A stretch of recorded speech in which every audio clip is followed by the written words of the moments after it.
Bypass रोडवरील car अपघात प्रकरणी कार चालकावर गुन्हा दाखल. मानवत शहरातील बायपास रोडवर 27 फेब्रुवारी रोजी रात्री 8:30 वाजता कारने धडक दिल्याने एका जणाचा मृत्यू झाल्याची घटना घडली होती. या प्रकरणी 1 मार्च रोजी पोलीस ठाण्यात गुन्हा दाखल करण्यात आला आहे.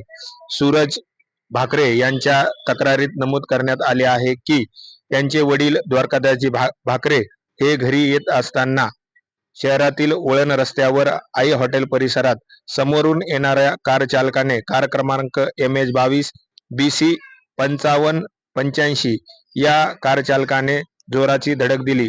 या धडकेत द्वारकादासजी भाकरे यांचा मृत्यू झाला. यामध्ये मोटरसायकलचेही नुकसान झाले आहे. या प्रकरणी गुन्हा दाखल करण्यात आला असून या प्रकरणाचा अधिक तपास पोलीस उपनिरीक्षक देवकते हे करत आहेत.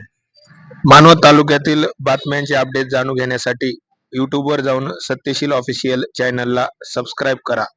धन्यवाद.